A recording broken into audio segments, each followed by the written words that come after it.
The stars shimmered like diamonds scattered across an endless black canvas. In the vastness of space, humanity had carved out its dominion with fire and steel. They were known as the Deathworlders, a name earned not through kindness or mercy, but through sheer ruthlessness in battle and survival against impossible odds. Their colonies stretched across galaxies, their fleets ruled the void, and their reputations struck fear into any who dared cross them. J-Ho stood on the observation deck of the Eclipse Dawn, one of the most advanced command ships in the Deathworld fleet. He was young for his rank, barely 24 cycles old, with sharp features that hinted at ambition rather than experience.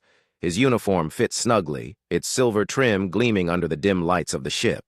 He gazed out at the swirling nebula, beyond the viewport, trying to imagine what lay hidden within its glowing tendrils. But today, there would be no time for daydreams. A shrill alarm echoed through the corridors, snapping him back to reality. The bridge crew scrambled to their stations as Admiral Kyung-min strode onto the deck. Her presence commanded respect without effort. Her piercing gaze could silence even the loudest voices. She moved with purpose, every step deliberate, her dark hair pulled tightly into a bun. Behind her trailed aides clutching data pads, their faces pale with urgency. "Report," she barked, taking her place at the central console. Lieutenant Min-Soo, seated at communications, turned to face her. "Admiral, we've intercepted a distress signal from the Valon system. It's chaotic, fragmented, but it appears to be genuine." Kyung-min raised an eyebrow. "Valons? Aren't they supposed to be pacifists?"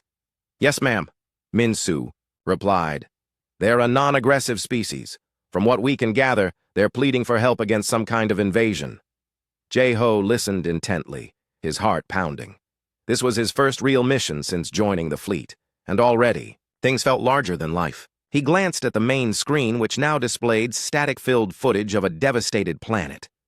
Fires raged across its surface, smoke blotting out entire continents. Strange creatures resembling luminous jellyfish hovered above the ruins, their forms flickering weakly as if struggling to stay alive. "They call themselves the Valons," Min-Soo continued. "Their message mentioned something called the Zarnok Horde, a hostile race attacking their homeworld." Admiral Kyung-min leaned forward, her expression unreadable. "Play the transmission." Static crackled over the speakers before a haunting voice emerged, soft yet desperate. "To whoever receives this plea, please hear us. We are the Valons. Our world burns. The Zarnoks come in endless waves, destroying everything they touch. We beg for assistance. If you are listening, do not abandon us. Please." The message ended abruptly, leaving behind an eerie silence. J-Ho swallowed hard, feeling a strange mix of awe and dread. These aliens sounded so helpless, so unlike the Deathworlders he knew. Humanity had always prided itself on strength, resilience, and the ability to fight back no matter the cost. How could beings like the Valons survive in such a brutal universe? Kyung-min tapped her fingers on the armrest of her chair, deep in thought. Finally, she spoke. "Min-Soo, send a priority alert to High Command. Request immediate authorization for intervention." "But Admiral," interjected Captain Subin, stepping forward. He was a seasoned officer with a rugged face and eyes that seemed to have seen too much war. "We don't even know if this is legitimate. What if it's a trap? Sending our forces into unknown territory could leave us vulnerable." Kyung-min fixed him with a steely glare. "And doing nothing could doom an entire species. Is that what you suggest, Captain?" Subin hesitated, then shook his head. "No, ma'am. I'm just saying caution is warranted." "Caution will be exercised," she said firmly, "but hesitation won't save lives. Lieutenant J-Ho, prepare a briefing packet. We need all available intel on the Valons and the Zarnoks." J-Ho straightened, startled to hear his name. "Yes, Admiral!" As he hurried to comply, his mind raced. Who were these Valons? Why were they being attacked? And why did Admiral Kyung-min seem so determined to act when others urged restraint? Questions swirled in his head, each more pressing than the last. Back on Earth, far removed from the cold sterility of the Eclipse Dawn, Hee-Jin sat hunched over her workstation at the United Galactic Research Institute. Her lab was cluttered with holographic displays, charts, and half-empty cups of coffee. A brilliant astrophysicist, Hyojin specialized in decoding alien signals and analyzing extraterrestrial phenomena. When news of the Velan distress call reached her department, she immediately requested access to the raw data. Hours passed as she pored over the fragmented transmission. At first glance, it seemed straightforward, an SOS from a dying civilization.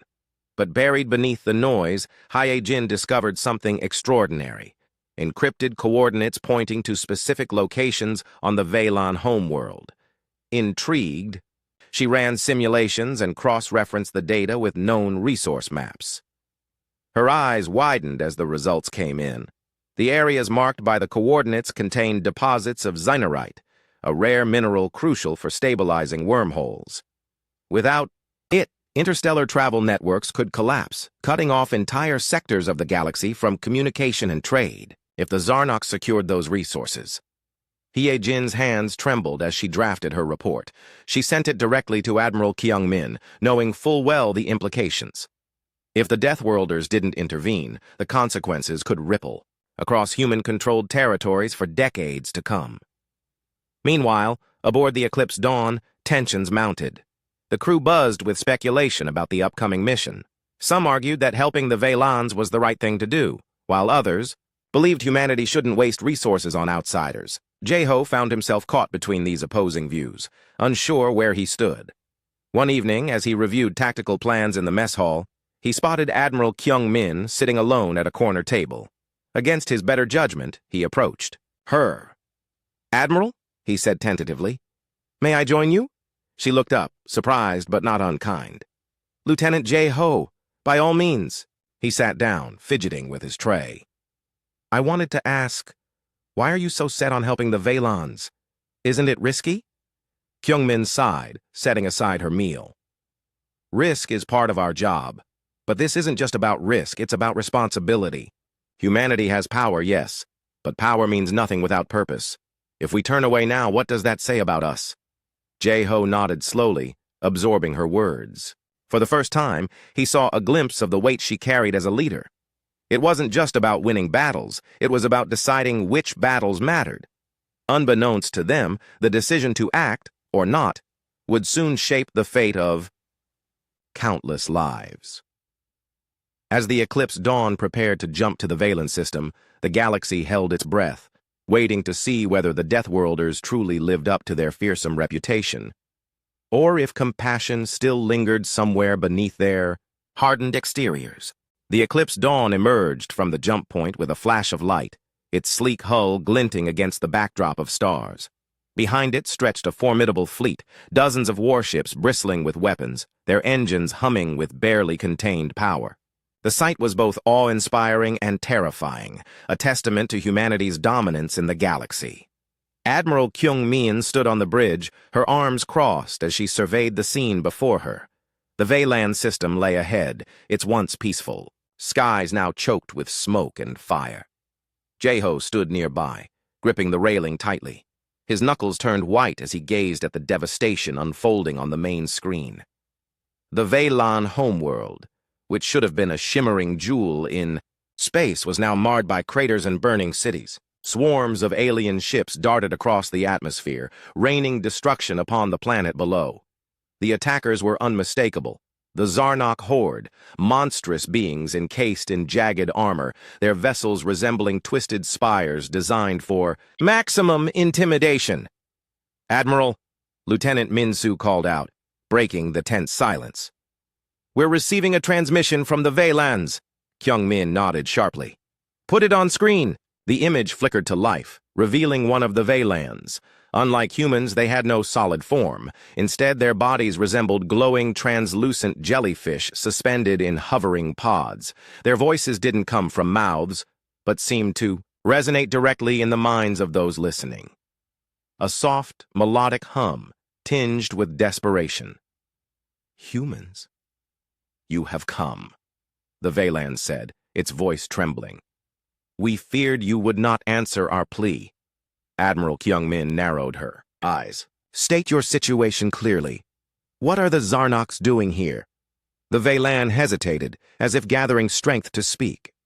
"They seek to harvest our world, Beneath our soil lies zinerite, a mineral vital to their technology. They care nothing for us, only for what we possess. We have tried to resist, but we are no match for their savagery. Jeho felt a pang of sympathy for the Vaylans.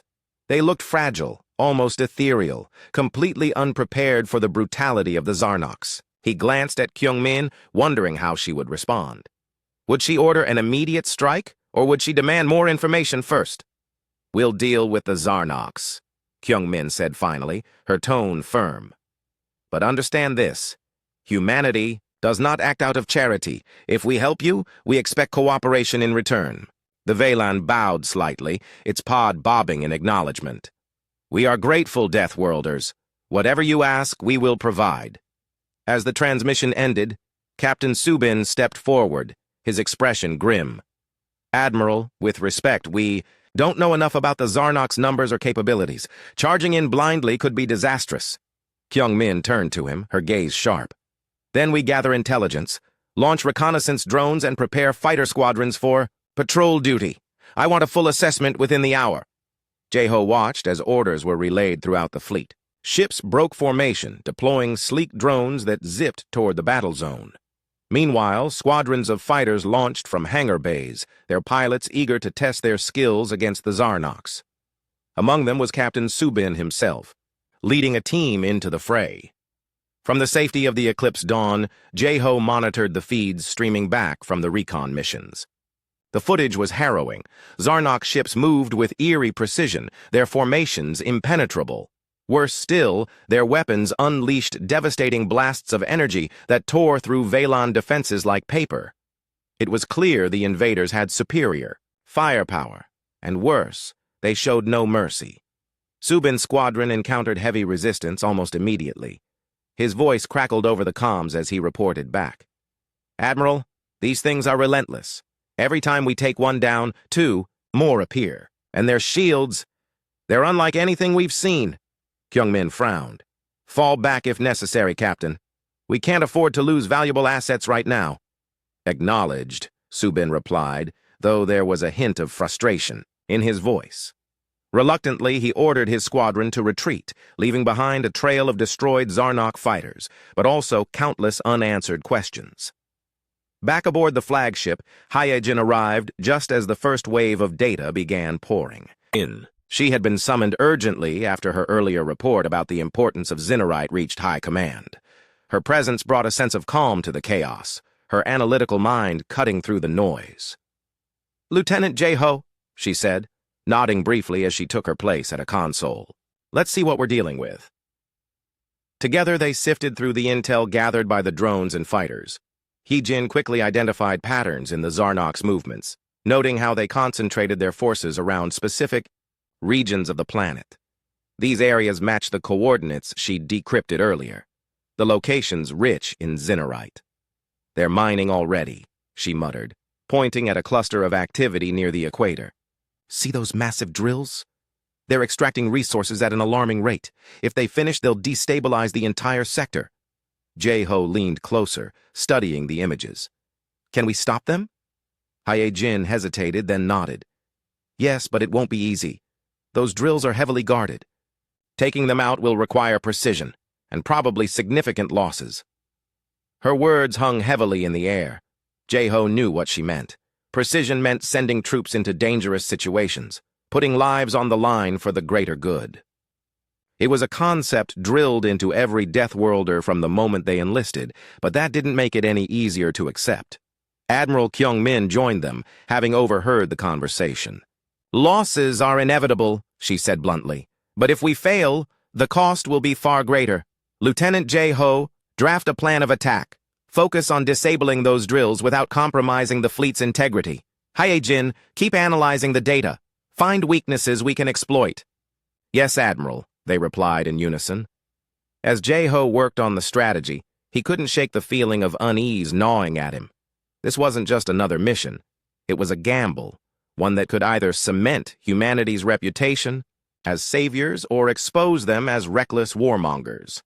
Either way, the stakes were unimaginably high. Hours passed in a blur of calculations and simulations. By the time Jae-ho presented his plan to Kyung-min, the fleet had positioned itself strategically around the Valand system. The admiral listened intently, occasionally asking pointed questions to ensure every detail was accounted for. When he finished, she gave a curt nod. "Good work, Lieutenant. Now execute it." Jae-ho saluted, his chest swelling with pride despite the weight of responsibility settling on his shoulders. As he left the bridge, he caught sight of Hye-jin watching him. There was something in her gaze, approval perhaps, or maybe just quiet encouragement. Whatever it was, it steadied him. The operation began under cover of darkness, or rather, the artificial shadow cast by the fleet's cloaking systems. Stealth ships slipped past Zarnok patrols, planting explosives near the mining sites. Fighter squadrons provided distraction, drawing enemy fire away from the vulnerable engineers tasked with setting the charges. For a while, everything went according to plan. Explosions lit up the night side of the planet as the drills were systematically destroyed. Cheers erupted on the Eclipse Dawn's bridge, the crew buoyed by their success. But then, disaster struck. A hidden Zarnok battleship emerged from behind a moon, unleashing a barrage of missiles that crippled several human vessels. Panic rippled through the fleet as captains scrambled to regroup. On the bridge, Admiral Kyung-min barked orders, her voice cutting through the chaos like a blade. "Retreat to designated fallback points, regroup and reassess." Jae-ho gripped, the edge of his console, his heart pounding. For all their planning, they hadn't anticipated this level of cunning from the Zarnoks. Were they truly outmatched? Or was there still hope? As the fleet limped back to safety, Hye-jin approached. Her expression unreadable. "We need to adapt," she said simply. "And fast." Jae-ho nodded, knowing she was right. The Zarnoks had shown their teeth and humanity would have to rise to meet the challenge, or risk losing everything. The aftermath of the failed assault weighed heavily on the crew of the Eclipse Dawn. The once buzzing bridge now felt like a tomb, filled with tense silence, and the faint hum of damaged systems being repaired. Admiral Kyung-min stood at the center. Of it all, her jaw clenched as she reviewed the damage reports. Ships had been lost, lives extinguished in an instant, and morale was plummeting faster than anyone cared to admit. Yet despite the setbacks, her resolve remained unshaken. Jae-ho sat at his station, staring blankly at the screens before him. The weight of failure pressed down on his shoulders. He had drafted the plan for the attack, confident in its precision. But now, that confidence felt hollow. Every explosion he'd witnessed, the bright flashes of destruction cutting through, the darkness, seemed to echo in his mind. He couldn't shake the image of human ships breaking apart under Zarnok fire, their crews screaming silently into the void. Hye-jin approached him quietly, placing a hand on his shoulder. "You did your best," she said softly. "No one could have predicted that battleship hiding behind the moon." Jae-ho shook his head, his voice barely above a whisper. "Best wasn't good enough. People died because of me." "They died fighting for something bigger than themselves," Hye-jin replied firmly. "That's not your fault. What matters now is what we do next." Her words struck a chord, though they offered little comfort. Jae-ho nodded slowly, forcing himself to focus. There would be time for guilt later, if there was a later. For now, survival depended on finding a way to turn the tide against the Zarnoks. Admiral Kyung-min called the senior officers to the briefing room.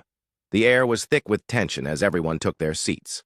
Captain Subin arrived last, his uniform stained with ash and oil from leading repair efforts. His face bore new lines of exhaustion, but his eyes still burned with determination. "Listen up," Kyung-min began, her tone sharper than usual. "We underestimated the Zarnoks. That won't happen again. Lieutenant Jae-ho, report on the enemy's movements since the attack." Jae-ho stood, clearing his throat. "Their fleet has regrouped around the remaining mining sites. They're fortifying those areas with heavy defenses. It seems they've realized how important Zinnerite is to us, and they're prepared to defend it at all costs." Kyung-min nodded grimly. "Understood. Hye-jin, anything new from your analysis?"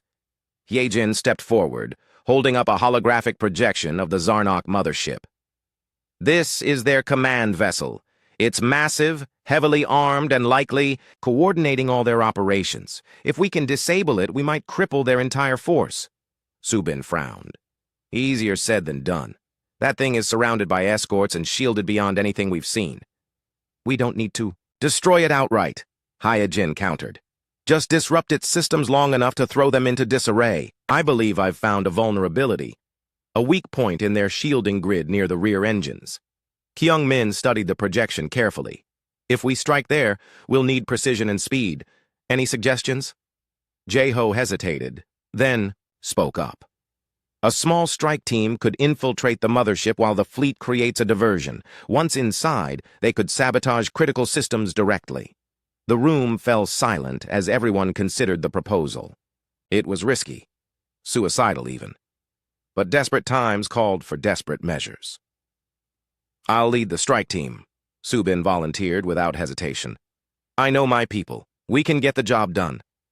Kyung-min turned to him, her expression unreadable. Finally, she nodded. Very well. Assemble your team. Jae-ho, you'll assist Captain Subin with planning the infiltration. Hee-jin, prepare detailed schematics of the mothership based on your findings. Yes, Admiral, they chorused. Hours later, Jae-ho and Subin pored over Hee-jin's schematics in the war room. The design of the Zarnok mothership was unlike anything humanity had encountered before. Twisted corridors, labyrinthine chambers, and layers of reinforced bulkheads designed to repel intruders. Despite its alien nature, Hyojin had managed to identify potential entry points and escape routes. This section here, she pointed to a narrow corridor near the engine core. It's lightly guarded compared to other areas. You should be able to slip through undetected if you time it right. Subin leaned closer, studying the map intently. And once we're inside, there's a central control hub, Hyojin explained. Disabling it will overload the ship's power grid, causing temporary chaos. That should give the fleet enough time to strike. Jae-ho frowned. But getting out won't be easy. Once they realize what's happening, they'll lock down the entire ship. That's why we move fast, Subin said firmly. Speed and surprise are our only advantages. By the time the plan was finalized, dawn, or rather, the artificial light cycle aboard the Eclipse Dawn, was breaking. The crew prepared for battle, their movements brisk but deliberate. Weapons were checked, suits sealed, and final briefings conducted. As the strike team geared up, Jae-ho found himself standing beside Subin, who was giving a pep talk to his squad. You all know the risks, Subin said, his voice steady. But remember this, we're Deathworlders. We don't back down, no matter the odds. Today we prove why humanity stands above the rest. His words inspired a quiet confidence among the soldiers, though Jae-ho noticed some exchanged nervous glances. He couldn't blame them. The mission was daunting, to say the least. Still, they trusted their captain, and that trust gave them strength. As the fleet launched its diversionary assault, drawing the attention of the Zarnok forces, the strike team slipped away unnoticed. Their transport pod hurtled through space toward the mothership, cloaked and silent. Inside, Jae-ho gripped the edge of his seat, his stomach churning with anticipation. This was it, the moment everything hinged upon. When they reached the mothership, the pod docked seamlessly with one of its external airlocks. The team disembarked cautiously, weapons drawn. The interior of the ship was eerily quiet, save for the low hum of machinery. Twisted metal walls loomed overhead, casting strange shadows in the dim light. Every step felt like walking into a predator's den. Stick to the plan, Subin whispered, motioning for the team to follow him. They moved swiftly, sticking to the shadows as Hyojin's schematics guided them through the maze-like corridors. At one point, they narrowly avoided a patrol of Zarnok drones, their mechanical limbs clicking ominously as they passed. Finally, they reached the central control hub. Hyojin's instructions played in their earpieces as they worked to bypass the security systems. Time seemed to stretch endlessly as Jae-ho monitored the door, keeping watch for any sign of trouble. Behind him, Subin and another soldier worked frantically to disable the core. "I'm in!" Subin exclaimed suddenly. "Initiating overload sequence!" The lights flickered violently as alarms blared throughout the ship. Red warning signals flashed across every surface, bathing the chamber in an ominous glow. The team exchanged triumphant grins. It had worked. The Zarnok mothership was reeling, its systems collapsing under the strain, but their victory was short-lived. Heavy footsteps echoed down the corridor, growing louder with each passing second. Reinforcements were coming. "We need to go, now!" Jeho shouted, adrenaline surging through him. Subin hesitated, torn between ensuring the sabotage was complete and retreating to safety. "Give me 10 seconds, he insisted. "Just 10 more." Jeho glanced at the approaching footsteps, his heart pounding. "We don't have 10 seconds." Before Subin could respond, the doors burst open, revealing a horde of Zarnok warriors. Without hesitation, Subin turned and fired, holding them off while the others retreated. "Go!" he yelled. "Get out of here!" Jeho froze, unwilling to leave his comrade behind, but Subin's glare left no room for argument. Reluctantly, Jeho followed the rest of the team, tears stinging his eyes as he heard the sounds of gunfire fade into silence. Back aboard the Eclipse Dawn, the fleet capitalized on the chaos caused by the strike team's efforts. With the Zarnok mothership crippled, their coordination faltered, allowing the Deathworlders to push forward aggressively. Explosions lit up the battlefield as human ships closed in, driving the invaders back. Yet, amidst the triumph, grief lingered. Subin's sacrifice weighed heavily on everyone, especially Jeho. As the dust settled and the Vaylans emerged from hiding to thank their saviors, the young lieutenant couldn't help but wonder if the cost had been too high. Admiral Kyung-min addressed the crew later that day, her voice tinged with both pride and sorrow. "Today, we proved what it means to be Deathworlders. We fought not just for ourselves, but for those who couldn't fight for themselves. Let Captain Subin's bravery remind us of the price of freedom and the importance of unity." Jeho listened silently, clenching his fists. Though the battle was won, the scars of war ran deep, and somewhere in the vastness of space, the memory of Subin's final stand would live on forever. The victory over the Zarnok horde came at a steep price, and the Eclipse Dawn carried the weight of that cost like a ghost haunting its halls. Though the mothership had been crippled and the mining operations halted, the fleet paid dearly in lives and resources. Captain Subin's sacrifice echoed through every corridor. His absence felt keenly by those who had served under him. His name became a rallying cry, whispered in reverence during moments of quiet reflection. Jeho sat alone in the mess hall, staring blankly at an untouched plate of food. The adrenaline from the battle had faded, leaving behind a hollow ache. He replayed Subin's final moments in his mind. The way he had stayed behind, firing until his last breath, buying time for the rest of the team to escape. It wasn't supposed to end like this. Heroes weren't supposed to die so quietly, their bodies lost forever in the cold embrace of space. He-Jin found him there, slouched over the table with dark circles under his eyes. She slid into the seat across from him, her expression soft, but firm. "You can't blame yourself," she said gently. "I should have stopped him," Jeho muttered, his voice cracking. "I could have done something." "No, you couldn't," Hye-Jin replied firmly. "Subin made his choice. He knew the risks. You honor him by finishing what he started, not by drowning in guilt." Her words struck a nerve, though they offered little comfort. Jeho pushed his plate aside and leaned back, rubbing his temples. "What happens now? We've crippled the Zarnoks, but they're not gone. They'll regroup, come back stronger. What then?" Hye-Jin hesitated before answering. "We prepare. That's all we can do. But first, we need to secure the Veylan, homeworld. Without their cooperation, everything we've fought for will be meaningless." She was right, of course. The Veylans were the key to holding the line against future threats. Their knowledge of Zinnerite and their unique abilities as telepathic beings made them invaluable allies, if humanity could earn their trust. Admiral Kyung-min understood this better than anyone, which is why she ordered a meeting with Eldrix, the Veylan spokesperson, as soon as the immediate danger passed. The encounter took place aboard the Eclipse Dawn, in a chamber specially adapted for the Veylan's delicate physiology. Eldrix floated serenely within its glowing pod, its translucent form shimmering faintly in the dim light. Admiral Kyung-min stood opposite, flanked by Jeho and Hye-Jin. Despite her stoic demeanor, Kyung-min's tone softened slightly as she addressed the alien leader. "Your people owe us nothing," she began.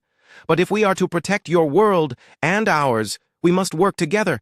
Humanity offers its strength, but only if you share your wisdom." Eldrix's melodic voice resonated in their minds, tinged with gratitude and sorrow. "You have already given us more than we dared hope for. Your courage saved us when we believed all was lost. Yet there is betrayal among my kind." Some sided with the Zarnoks, believing submission would spare them. "These traitors sabotaged our defenses, allowing the invaders to gain a foothold." Kyung-min's brow furrowed. "Traitors? Why didn't you mention this sooner?" "We feared you would see us as unworthy of aid," Eldrix admitted. "But now, knowing the truth, you must decide. Will you help us root out corruption, or leave us to face it alone?" The Admiral exchanged a glance with Hyejin, who nodded almost imperceptibly. This revelation changed everything. If rogue Veilons had aided the Zarnoks, they might still pose a threat, not just to their own species, but to humanity as well. Leaving them unchecked could undo everything the Deathworlders had achieved. "We'll assist you," Kyung-min declared, "but know this. Betrayal weakens everyone. Rooting out corruption requires honesty from both sides." Eldrix bowed deeply, its pod bobbing in acknowledgement. "We understand. Together, we shall heal what has been broken." With the alliance solidified, the fleet turned its attention to securing the planet. Teams of soldiers and scientists descended to the surface, working alongside the Veilons to repair damaged infrastructure and locate traitors hiding in the shadows. Jae-ho volunteered for one such mission, eager to distract himself from the grief gnawing at his soul. Accompanied by Hyejin and a small squad of Marines, he ventured into the ruins of a once thriving city. The landscape was desolate, littered with the charred remains of buildings and hoverpods shattered beyond repair. Survivors moved cautiously through the wreckage, their luminous forms dimmed by exhaustion and despair.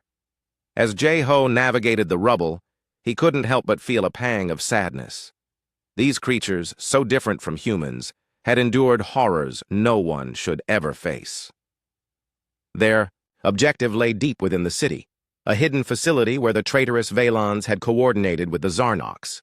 According to intelligence gathered by Hyejin, the facility housed records of communications between the collaborators and their monstrous allies. Retrieving these documents would expose the full extent of the betrayal and provide leverage to prevent future treachery. The journey was fraught with danger. Collapsed structures blocked their path, forcing them to climb over unstable debris. Strange noises echoed through the streets, remnants of automated systems malfunctioning in the aftermath of the invasion. At one point, Hyejin paused, her head tilted as if listening to something only she could hear. "What is it?" Jae-ho asked, gripping his weapon tightly. "Something's nearby," she whispered. "Not Zarnok, but not friendly either." Before she could elaborate, a group of Veilons emerged from the shadows. Unlike the peaceful beings they had encountered earlier, these individuals radiated hostility. Their pods crackled with energy, tendrils extending outward like claws. One of them spoke, its voice sharp and accusatory. "You dare trespass here? You think yourselves saviors? You are invaders just like the Zarnoks." Jae-ho raised his hand slowly, trying to diffuse the situation. "We're not your enemy. We're here to help." "Lies," the Veilon spat. "You humans care only for yourselves. You'll take what you want and leave us to rot." Hyejin stepped forward, her calm demeanor unshaken. "If that were true, we wouldn't have risked everything to save your world. Think about it. Would the Zarnoks have shown mercy?" The accusation hung in the air, heavy and undeniable. After a tense moment, the hostile Veilons retreated, disappearing into the ruins. Though they avoided violence, the encounter left Jae-ho shaken. How many others like them remained hidden, harboring resentment toward humanity? Eventually, they reached the facility, a sprawling complex buried beneath layers of wreckage. Inside, they discovered evidence confirming Eldrix's claims, encrypted messages detailing secret deals between rogue Veilons and the Zarnoks. Hyejin downloaded the data onto a secure drive, while Jae-ho kept watch, his senses on high alert. As they prepared to leave, an explosion rocked the building, sending chunks of ceiling crashing down around them. A second group of traitorous Vaylans ambushed them, their pods glowing with malevolent energy. The Marines opened fire, creating a defensive perimeter as Hyejin shouted orders. "Get to the exit! I'll cover you!" "No!" Jae-ho yelled, grabbing her arm. "We stick together!" For a moment, their eyes locked, determination burning in both gazes. Then, without another word, they fought side by side, pushing through the chaos toward safety. When they finally emerged into the open air, battered but alive, Jae-ho realized something profound. He wasn't fighting just for humanity anymore. He was fighting for something greater, a fragile yet hopeful connection between two vastly different species. Back aboard the Eclipse Dawn, Admiral Kyung-min reviewed the recovered data, her expression grim. "This changes things," she said. "We'll need to implement stricter protocols to ensure loyalty moving forward. Trust is earned, not given freely." Jae-ho nodded, feeling a renewed sense of purpose. Though the road ahead would be difficult, he knew humanity, and the Vaylans, had taken the first step toward a brighter future. And somewhere in the vastness of space, the memory of Captain Subin's sacrifice continued to guide them, a beacon of courage in the darkest of times. The galaxy held its breath as the final pieces of the Veylan crisis fell into place. The Deathworld fleet had accomplished what many thought impossible.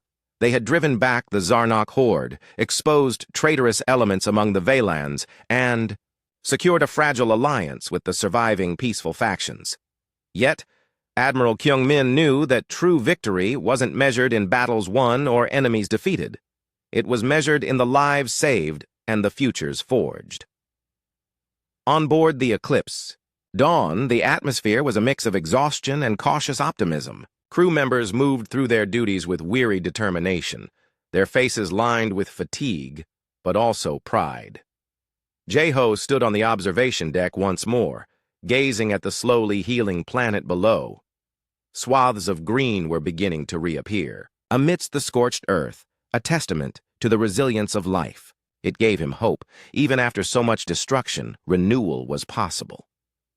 Hyejin joined him silently, her presence comforting without needing words. She leaned against the railing beside him, her eyes fixed on the same view. "It's beautiful, isn't it?" she said softly. Jae-ho nodded, his voice barely above a whisper. "Yeah, but it's not just the planet. It's them. The Vaylans. They're still here, even after everything." "They're stronger than they look," Hyejin replied. "And so are we." Her words lingered in the air, carrying a weight far greater than their simplicity suggested. Humanity had faced countless challenges throughout its history, emerging scarred but unbroken each time. This moment was no different. The Deathworlders had proven yet again that strength wasn't just about power, it was about perseverance, unity, and the willingness to stand alongside those in need. Admiral Kyung-min called a meeting of the senior officers to discuss the next steps. The bridge filled quickly, though the mood remained subdued. Everyone carried the weight of loss, especially the absence of Captain Subin, whose chair now sat empty as a silent tribute. Kyung-min began the briefing without preamble, her tone steady but tinged with emotion. "The Zarnoks may return," she said bluntly. "We've dealt them a heavy blow, but they won't forget this defeat. Our priority now is ensuring the Vaylans can defend themselves and us against future threats." Lieutenant Min-soo raised a hand hesitantly. "What about the traitors? How do we prevent something like this from happening again?" Kyung-min's gaze hardened. "We don't trust blindly. From now on, every interaction with alien species will include strict oversight, but remember, we're not conquerors, we're protectors. If we start treating allies like prisoners, we'll lose everything we've fought for." Jae-ho listened intently, absorbing her words.